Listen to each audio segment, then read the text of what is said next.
Gibson here, and today I'm going to tell you the top 5 tips from me how to get big bicep peaks like that. First of all, I'm doing this video because lots of people have been asking me how to get a big peak, because I have got a big peak on my biceps. Some people's are just, they're more like rounded, sort of, flatter maybe. But mine, like, as you can see, like, it's quite a big peak, and there is a certain way to train that. It's not genetics. I thought it was genetics until about 6 months ago when I learned the anatomy of the muscle.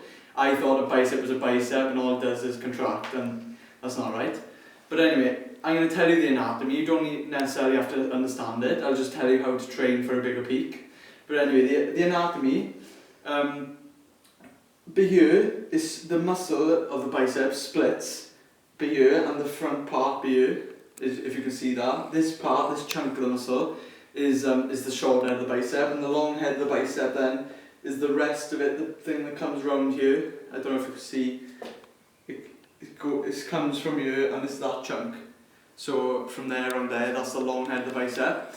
And then on the back then, coming up here, you've got the brachialis. So anyway, alright, tip number 1 is close grip, basically. Close grip isolates the long head of the bicep, and it's the long head that you can see when you get the peak. It's not the short head, because the short head is here. When you actually see the peak, you can't see any of the short head. It's just the long head. So you can see it when you do, your back poses, all that.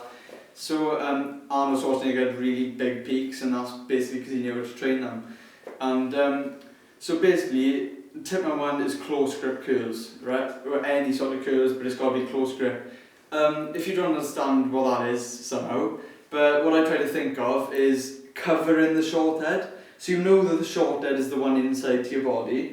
So if you try to actually cover it, so you can't see it yourself, then you know then that you're training the long head to make that peak. So if you're doing, say, close grip, easy bar curls now, I'm going close to my body, so I'm covering the short head, and then when I'm coming up, you can see there that it's just doing the peak. I'm focusing on that peak. Right, my second tip is keeping your arms behind your body when you're training for the peak. So either by the side of your body or behind. So think of it like if you're doing benching. If you're doing incline, you're doing upper chest. If you're doing flat, you're doing the whole of the chest. If you're doing decline, you're doing decline chest. It's the same with the bicep. If you're keeping your arms behind your body or by the side, it's focusing more on the long head. If it's in front of you, it's focusing more on the short head. And the short head is going to give you the width of the muscle, the thickness of the bicep, and then, if you go behind the body, so if you're doing, say, on an incline, say if you're leaning back even, doing like that, doing a curl like that now, I don't know if you can see that. If you're doing a curl like that, leaning back, then that's going to focus on the peak. My third tip is a tip I've always naturally used, and I feel that it isolates the bicep at the bottom of the movement, is tensing your tricep. So after every rep, when you're going down, you don't just come down and come back up. You go down and tense your triceps, so they're opening up the whole of the bicep, and then you contract them fully again. So you're going all the way down, because you could be just going like here and you don't even realise you're doing it. I told my mate this tip a few months ago, and he said since then his bicep training has just increased massively, and he has grown a lot more on the biceps. And it's just a simple trick that'll work, and you grow your biceps, and that's if you're doing short head or long head training, whatever you want. For my fourth tip is supinating halfway up your curls if you're doing dumbbell curls. If you're doing barbell curls or easy bar, you can't turn your wrists. But supinating is a massive importance.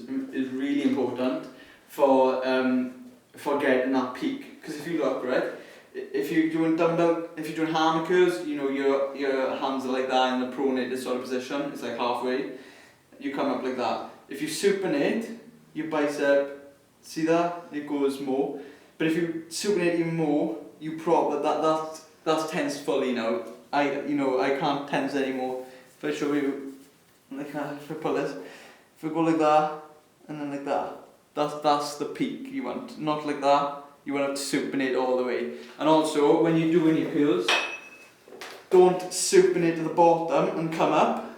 Supinate halfway up. So you're coming again to like a dumbbell hammer curl, and then you're supinating, and then you're supinating again. So you're really getting the peak, and then you're going down, controlling it, tense to the bottom, coming up, down, tense to the bottom. So you're opening up the bottom. This is going to get the bottom of the bicep really filled out as well. It's not just going to be focused on the top, but yeah. So just remember, supinate all the way. I'm struggling here. For my fifth and final tip, relax your wrists. So you're like isolating your biceps from your forearms, taking over. So when you get tired, you tend to really tense up when you're doing any movement. You tend to tense up the muscles around it to help it contract. So basically, you're gonna relax your wrist instead of like this now. So I'm really struggling now. I'm coming up like that.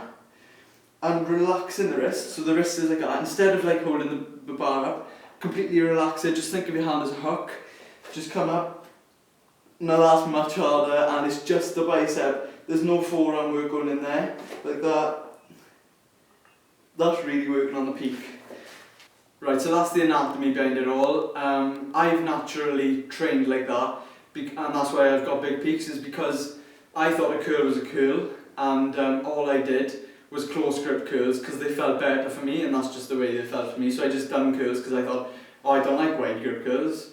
So I just done close grip curls because I thought curl was curl.